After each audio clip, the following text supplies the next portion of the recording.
அனைவருக்கும் வணக்கம்.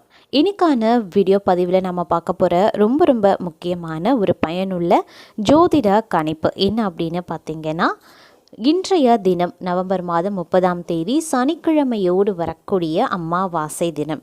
100 ஆண்டுகளுக்கு பிறகு நிகழக்கூடிய ஒரு அபூர்வமான அமாவாசை அப்படின்னு சொல்லலாம்.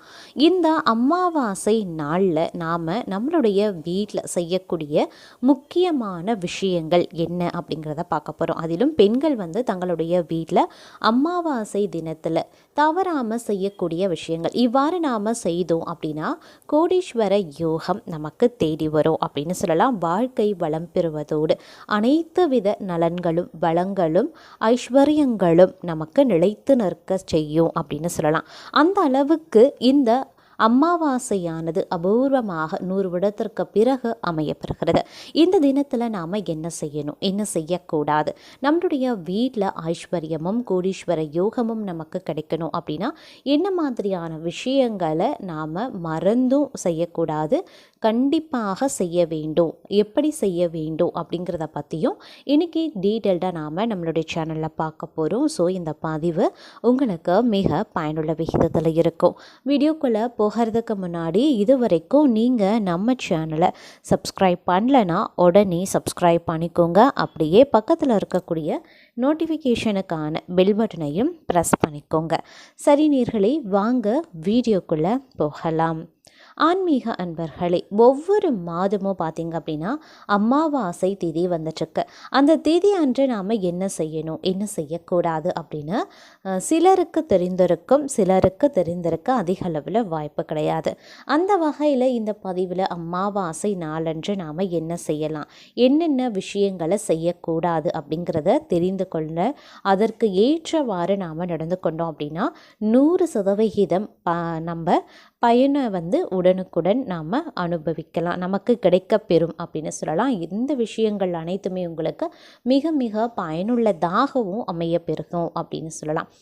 பொதுவாகவே அமாவாசை தினத்தில் நாம் நம்மளுடைய நினைவுக்கு முதல்ல வருவது, இல்லை அமாவாசை அப்படின்னு வந்தாலே நாம் நம்மளுடைய முன்னோர்கள், நம்ம வீட்டில் இருந்த பெரியவர்கள், பித்ருக்கள், இவங்களுக்கெல்லாம் தான தர்மங்கள் மேற்கொள்கிறது, விரத வழிபாடுகளை நடத்துறது அப்படிங்கிறத தான் முதன்மையாக நாம் செய்யக்கூடிய விஷயங்கள்.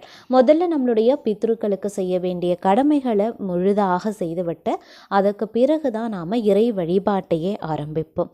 அமாவாசை அப்படின்னா அதில் முதல் வழிபாடு அப்படிங்கிறது நம்மளுடைய முன்னோர்களுக்கான வழிபாடு.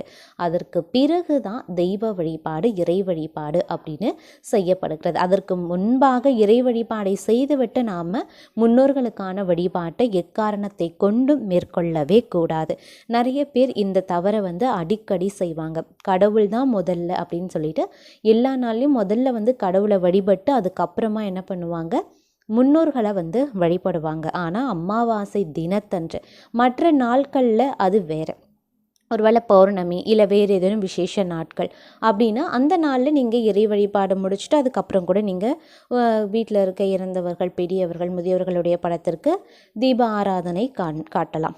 ஆனால் அமாவாசை அன்று நாம் கண்டிப்பாக முதல்ல நாம் செய்யக்கூடிய வழிபாடு அப்படிங்கிறது நம்மளுடைய முன்னோர்களுக்காக மட்டும்தான் இருக்கணும். அதற்கு பிறகு தான் நாம் இறை வழிபாட்டை மேற்கொள்ளலும்.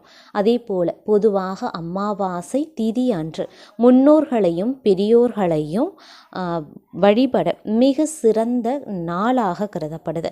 அன்று இறந்தவர்களுக்கு நாம் தர்ப்பணம் தாராளமாக கொடுக்கலாம். நாம் வருடத்திற்கு ஒரு முறை தர்ப்பணம் கொடுக்குறோம், மாதம் கொடுக்கணுமா அப்படின்லாம் யோசிக்க வேண்டாம். மாதம் வரக்கூடிய அமாவாசை தினங்கள்லையும் நாம் தாராளமாக தர்ப்பணம் கொடுக்கலாம், திதி கொடுக்கலாம். இல்லாட்டினா தான தர்மங்களை நீங்கள் மேற்கொள்ளலாம், அந்த முன்னோர்களுக்கான வழிபாட்டை நாம் மேற்கொள்ளலாம், விரதங்கள் இருக்கலாம், இதெல்லாம் தாராளமாக செய்யலாம். அது மட்டும் இல்லாமல் அமாவாசை நாளன்று நீங்கள் குலதெய்வத்தையும் வழிபாடு செய்யலாம். குலதெய்வத்தை நாம் எப்போ வழிபாடு பண்ணணும் அப்படின்னா அதே மாதிரி நம்மளுடைய முன்னோர்களினுடைய வழிபாட்டை முடிச்சதுக்கப்புறம் தான் இறை வழிபாடான குலதெய்வ வழிபாட்டை மேற்கொள்ளலாம். அன்றைய நாளில் ஒரு சிலர் அம்மன் வழிபாடு செய்கிறதும் வழக்கமாக வைத்திருப்பாங்க.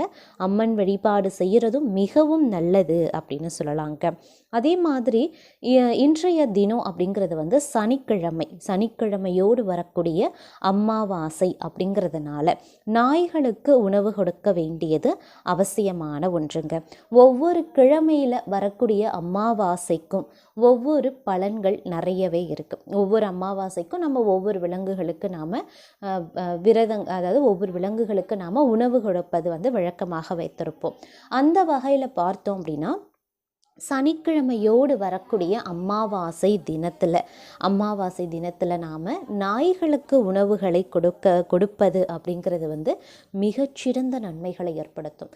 நாய்களுக்கு நாம் உணவு அளிப்பதன் மூலமாக நம்மளுடைய வாழ்க்கையில் இருக்கக்கூடிய அனைத்து விதமான துன்பங்கள் துயரங்கள் எல்லாமே விலகி சகல நலன்களும் சகல சௌபாக்கியங்களும் கோடீஸ்வர யோகம் சொல்லுவாங்க, இல்லை ஐஸ்வர்யங்கள் நிறைந்து காணப்படக்கூடிய ஒரு வாய்ப்பை இந்த சனிக்கிழமை அமாவாசை நமக்கு கொடுக்கிறது. இந்த சனிக்கிழமை அமாவாசையில் நாம் நாய்களுக்கு உணவு கொடுப்பது தவறாமல் செய்துவிட வேண்டியது அவசியமாகிறது. அதே மாதிரி எண்ணெயில் முகம் பார்த்ததுக்கு பிறகு அதை தானம் செய்யலாம். சனி பகவான் சனி அமாவாசை நாளில் தேவைப்படக்கூடிய ஒருவருக்கு உதவுவதன் மூலமாக மகிழ்ச்சி அடைந்த ஆசிகளை வழங்குவார் அப்படின்னு ஆன்மீக நம்பிக்கைகளும் தெரிவிக்கிறதுங்க. இவ்வாறாக நாம் வரக்கூடிய அமாவாசைகளில் நாய்களுக்கு உணவளிக்கிறது, இல்லை சனிக்கிழமைகளில் இயலாதவர்கள் முடியாதவர்கள் உங்களை நாடி உதவி அப்படின்னு கேட்டு வருபவர்களுக்கு தயங்காமல் நீங்கள் உதவிகளை மேற்கொள்ளுங்க. அது மிகப்பெரிய நன்மைகளை உங்களுக்கு ஏற்படுத்தும். இதன் காரணமாக சனி பகவான் மனம் மகிழ்ந்து உங்களுக்கு அருள் ஆசையையும் உங்கள் ராசி மேலேயோ இல்லை உங்கள் மேலேயோ ஏதேனும் அவர் வக்ர பார்வையோ இல்லை வேறு ஏதேனும் பீடித்திருக்கிறார் அப்படின்னா அது முற்றிலுமாக அவர் விலக்கிக் கொள்வார், அல்லது ஓரளவுக்கு அவருடைய கோபம் தணிந்து உங்களுக்கு நற்பலன்களையும் வழங்குவார் அப்படின்னு சொல்லலாம். அதனால சனிக்கிழமையில் வரக்கூடிய அமாவாசை அப்படிங்கிறது கூடுதல் சிறப்பாக அமையப்பெறுகிறது அப்படின்னு சொல்லலாம். அதே சமயம் நாம் நம்மளுடைய வீட்டில் செய்யக்கூடிய சில விஷயங்கள் ரொம்ப முறைப்படியாக இருக்கணும். முன்னோர்களுக்கு செய்யக்கூடிய அனைத்து வழிபாடுகளும் விரதங்களும் உணவுகள் முதற்கொண்டு நாம் ரொம்ப பக்குவமாக நல்ல ஒரு ஒழுங்குமுறையோடு நல்ல வழிமுறைகளோடு செய்ய வேண்டியது முக்கியமான ஒன்று. புகைப்படத்தை நன்றாக துடைத்து சந்தனம் குங்குமம் இட்டு வண்ண வாசனை மலர்களால் அலங்கரித்து நம்மளுடைய முன்னோர்களுக்கு பிடித்த மாதிரியான உணவுகளை சேர்த்துக்கொள்ள வேண்டும். அதே மாதிரி வெங்காயம் பூண்டு போன்ற விஷயங்களை இந்த நேரத்தில் தவிர்த்து கொள்ளுங்க. மேலும் பார்த்தீங்க அப்படின்னா நம்மளுடைய முன்னோர்களை நினைத்து நாம் விரதங்களை மேற்கொண்டு நம்மளுடைய முன்னோர்கள்கிட்ட நம்ம எங்களால் முடிந்த ஒரு படையல் எங்களால் முடிந்த ஒரு விரதம் வழிபாட்டை நாங்கள் மேற்கொள்கிறோம், நீங்கள் அதை ஏற்றுக்கொண்டு எங்களுக்கு பரிபூரண அருளை தர வேண்டும் அப்படின்னு மனதார வேண்டிக் கொள்ளுங்க. கண்டிப்பாக நன்மை நடக்க வாய்ப்புகள் இருக்குது. அதே சமயம் அமாவாசை அன்று செய்யக்கூடாத விஷயங்கள் ரொம்ப முக்கியமான ஒன்று. எதெல்லாம் நாம் செய்கிறோம் அப்படிங்கிறத விட செய்யவே கூடாத சில விஷயங்கள் இருக்குது, அதுக்கு அறவே நாம் தவிர்த்துக்கணும். அப்படி செய்யக்கூடாத விஷயங்களை நாம் மறந்தும் செஞ்சிட்டோம் அப்படின்னா நமக்கு கிடைக்கிற பலன்கள், அப்படி இல்லைன்னா நீங்கள் இருக்கக்கூடிய அந்த அமாவாசை விரதத்திற்கு பலன் இல்லாமல் பாவமும் பழியும் சேரும். சகல சௌபாக்கியங்களும் உங்களை விட்டு விலகவும் வாய்ப்புகள் இருக்குது. அதே மாதிரி அமாவாசை அன்று வீட்டின் வாசல் பகுதியில் கோலத்தை எக்காரணத்தை கொண்டும் போடாதீங்க. எதற்காக இப்படி செய்யக்கூடாது அப்படின்னா நம்மளுடைய முன்னோர்கள் அமாவாசை அன்று பூமியை நோக்கி வருவதாக இந்து மதத்தில் ஒரு ஐதீகம் இருக்குது. அவ்வாறு வரும் பொழுது வாசலில் நாம் கோலம் போட்டிருந்தா உறவினர்கள் நமக்கு வழிபாடு செய்யவில்லை அப்படின்னு நினைத்து திரும்பி சென்று விடுவார்களாம். அதற்கு பிறகு நமது வழிபாட்டினை நம்மளுடைய முன்னோர்கள் ஏற்றுக்கொள்ள மாட்டார்களாம். இதன் காரணமாகத்தான் அமாவாசை அன்று வீட்டு வாசலில் கோலம் போடக்கூடாது அப்படின்னு சொல்லப்படுது. மேலும் அன்றைய தினத்தில் மிக கடினமான வேலைகள், உடல் ரீதியான வேலைகள் எதுவுமே செய்யாதீங்க. அவ்வாறு செய்யும் பொழுது தவறி அடிபடுது, இரத்த காயம் ஏற்படுகிறது. அப்படிப்பட்ட நேரத்தில் அடிபட்ட வீரியம் சற்று அதிகமாக இருக்கும். இதன் காரணமாக அந்த அடிபட்டிருக்கு இல்லையா, அது வந்து சீக்கிரமாக ஆறாது, அது ரொம்ப காலம் பிடிக்க ஆரம்பிக்கும். அதனால் கொஞ்சம் ஜாக்கிரதையாக இருங்க. அமாவாசை தினத்தில் கடுமையான வேலைகளை செய்ய வேண்டாம். கடுமையான உடல் ரீதியான வேலைகள், வெயிட் தூக்குறது, ரொம்ப அடிபடுற மாதிரியான ஒரு ரிஸ்க் எடுக்கிற மாதிரியான வேலைகளை அறவே தவிர்த்து கொள்ளுங்க. அதே மாதிரி அமாவாசை அன்று பதட்டமும் கோபமும் ஏற்படுகிறது அப்படின்னா முடிந்த அளவுக்கு மௌனத்தை கடைபிடிக்க பாருங்க. அமாவாசை அன்று மௌன விரதம் இருப்பது மிகவும் சிறப்புக்குரியது. உங்களை நீங்களே உணர வைப்பதற்கான விரதமாக மௌன விரதம் இருக்க செய்யும் அப்படின்னு சொல்லலாம்.